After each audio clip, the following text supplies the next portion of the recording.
आणि आता घेऊयात बातम्यांचा वेगवान आढावा। 25 मिनिटात 50 बातम्या।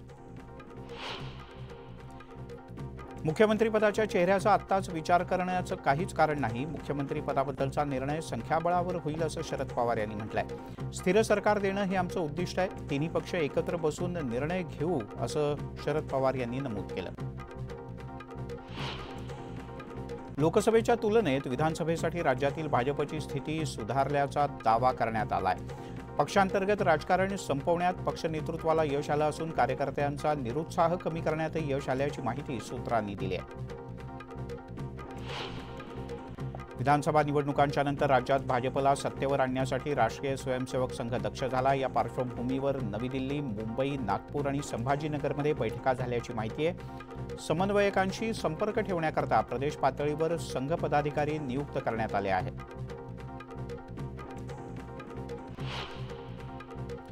महाराष्ट्र नवनिर्माण विद्यार्थी सेनेचे अध्यक्ष अमित ठाकरे यांनी धुळ्यात पदाधिकाऱ्यांची आढावा बैठक घेतली। अमित ठाकरे यांच्या हस्ते धुळ्यात मनसेच्या संपर्क कार्यालयाचं उद्घाटन करण्यात आलं। यावेळेला त्यांचं जल्लोषात स्वागत करण्यात आलं।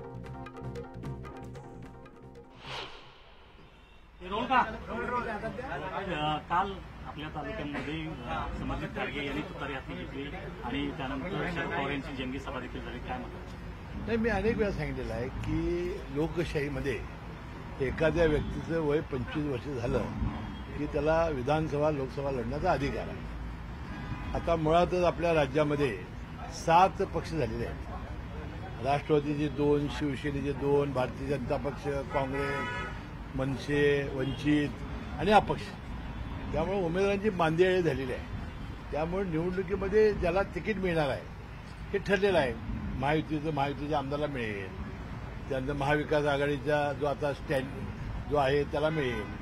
त्यानंतर राहिलेली जागा आता तिथं रिकामी फार शोधायला जायची गरज नाही, आपोआपच तयार आहे। त्यामुळे रेडीमेड गेल्या वेळेला माझा कार्यक्रम झाला, यावेळेला मी त्यांचा कार्यक्रम करेन असं ते म्हणतात। नाही, आता मला त्याचं काही निवडणुकीमध्ये डिपॉझिट जाणाऱ्या उमेदवाराला आपण निवडून येणार असं वाटतंय, त्याबद्दल मला बोलायचं नाही। परंतु पवारसाहेब हे माझे नेते आहेत, अजूनही माझ्या ते आदरस्थानी आहेत। परंतु मला हे समजत नाही की पवारसाहेब, आता इतकी आम्ही माणसं 45 आमदार गेलो, परंतु पवारसाहेब आणि जयंत पाटील ही माझ्याच मागं माझ्यासारख्या सामान्य अल्पसंख्याकाच्या मागं का लागले आहेत आणि इतका सातका प्रयत्न का करतायत त्याचं कोडं मला जास्त आहे। त्यांनी म्हटलेलं आहे की ज्यांना मी मोठं केलेलं आहे तेच पळून गेले, सगळ्यांनाच मोठं केलेलं आहे त्यांनी, तर अल्पसंख्याकाच्या मागं का लागले हा एक महत्वाचा प्रश्न या निमित्ताने आहे। पवार साहेबांचं असं म्हणणं आहे की आतापर्यंत देवी चौकामध्ये एका व्यक्तीला साथ दिली, आता मात्र जी उपस्थित जनता आहे ती आता गेले माझ्या 6 निवडणुकीमध्ये, मंडलिक साहेबांच्या 4 निवडणुकीमध्ये हे पवार साहेब या गैबी चौकात आलेले आहेत आणि त्यांनी सातत्याने सांगितलेलं आहे राजाविरुद्ध प्रजा लढाई आहे आणि प्रजा जिंकत असते, त्याला तेच म्हणायचं होतं। तर ते कालचं जरा वेगळं होतं, म्हणजे अल्पसंख्याकांच्या विरोधात कुठेतरी माझं म्हणणं काय होतं, परवा जयंत पाटील आले, परवा त्यांनी एक सभा घेतली, परत आता काल साहेब आले, म्हणजे या अल्पसंख्याक माझ्यासारख्या सामान्य कार्यकर्त्याच्या मागं का लागलेले आहे?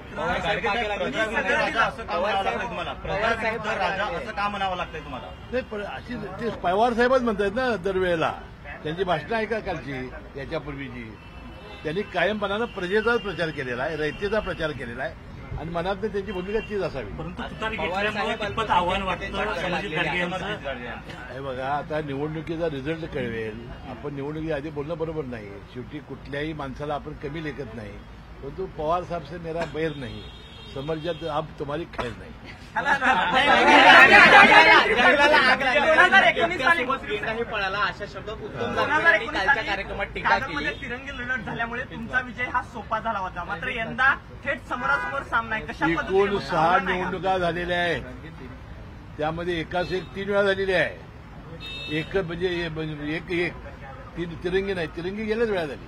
अल्पसंख्याकांचा नुकताच एक मेळावा झाला, त्याच्यात शरद पवार असं म्हणाले की अल्पसंख्याकांना चांगल्या पद्धतीने संधी यावेळी एकीकडे अशा पद्धतीचं वक्तव्य आणि दुसरीकडे नाही, मला त्याबद्दल म्हणायचं नाही। माझं म्हणणं काय की परवा ते प्रवेश करणार होते, जयंत पाटील आले होते, सभा झाली होती, पुन्हा साहेब स्वतः काल आले आता आम्ही काय 50 वर गेलेलो आहे ना, आमदार जे 50 वर गेले आहेत, मग माझ्यासारख्या सामान्य अल्पसंख्याकाच्या मागे का लागले एवढा जोर, काय उद्देश हेच मला समजलेलं नाही. आपल्याला काय कारण वाटतं समरजित यांना ज्या पद्धतीनं घेण्यात नाही, आलेलं अजून मला काय आहे माहिती नाही. ते सातत्यानं तुमच्यावर टीका साहेब, करतात. माझे- हीच नाही, ही त्यांची निवडणूक ही पात्रता आहे. नायक विरुद्ध खलनायक आहे. जयंत पाटील यांनी असा उल्लेख जानकर केला आहे यांची की सुद्धा समर्जित टीका यांच्या पाहायला मिळाली संस्था तुमच्यावरती. चांगल्या जंगलाला आग लागल्या. मला काय ऐका, जयंत पाटील यांनी असा उल्लेख केला की समर्जित यांच्या संस्था चांगल्या आहेत, मात्र तुमच्या संस्था ह्या भ्रष्टाचाराने परवडलेल्या, असा उल्लेख जयंत पाटील यांनी नाही केला. केलेलं नाही ते. जयंत पाटील बोलूच शकत नाही, ते संस्थांवर टीका केली. नाही बोलू शकत नाही. मुश्रीफ साहेब, आपण मुश्रीफ जर साहेब पाहिलं हे तर म्हणतायत ज्यावेळेस तुमच्यावर कारवाई झाल्या होत्या त्यावेळेस ज्या कुटुंबाला ज्या पद्धतीने तुमच्या कुटुंबाची फरफड झाली होती संपूर्ण महाराष्ट्रानं पाहिली. कुणी- त्यावेळेस कुणी- सुप्रियाताईंना प्रामुख्याने याच्यावर कुणी बोलताना असं कुणी म्हटलं कुणी केली होती, ज्या काही संस्था कोण होतं तुमच्या- यात? संस्था या मागे कोण होतं, या संदर्भातच सुप्रियाताई या मागे कोण होतं, समर्जित गाडगे जबाब म्हणून ही नायक विरुद्ध खलनायक लढाई आहे. गाडगे साहेब त्यांनी म्हटलंय की आगामी निवडणुकीमध्ये जवळपास 30 ते 40 हजाराचा फरक असेल विजयामध्ये. कुणाला गाडगे म्हणतायत. अहो मी तेच सांगितलं ना तुम्हाला, आता किती मतांनी येईल तर निवडून ठरवेल ना. तुमच्या सोबत असणारे काही नेते शरद पवारांच्या भेटी घेत असल्याचं पाहायला मिळालं. केपी पाटील असतील, अहो मी सांगतो ना, जिथं जागा रिक्त आहे तिथं जाता येत ना सगळेच. पाठिंबा आहे कुठे? पवार साहेबांचं पाठिंबा नाही, कुणा पाठिंबा मग आता. त्यांच्या मंडळी सगळे चाललेले आहेत. अहो असं कसं सोबतचे असतं? नेते जर तिकडे जात असतील तर अहो त्यांना आता त्याचा निवडणूक फटका लढवायची बसेल ना. का? राष्ट्रवादी अजित पवार गट किंवा अजित पवार यांचा जो पक्ष आहे त्याला फटका बसेल का? अशी जी दांडावरची लोक आहेत ती दांड बदलतायत त्याच्यावर. अहो ते कुठे जाता येते, ज्याला तिकीट मिळणार आहे तिथं विरोधी तिकीट मिळणार नाही तिथं जाता येत. राधानगरीतले तिन्ही नेते आपल्या वेळेचे जात आहेत. तुमचा एकटा आता विरुद्ध बाकीच्या गेल्या वेळेला सुद्धा आम्ही दोघांच्या समजुता करण्यापर्यंत समजूत झाला नाही. ती मेहुण्या पाहुण्यांची जी आहे ती समजुता होण्याच्या पलीकडे आहे.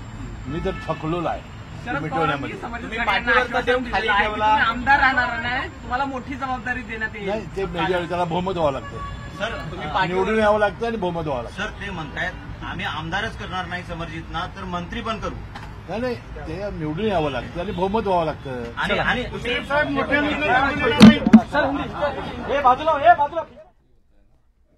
त्यामुळे हसन मुश्रीफ यांनी समरजित सिंग घाडगे यांचं आव्हान स्वीकारलंय. शरद पवार यांनी काल खुलं आव्हान दिलं होतं.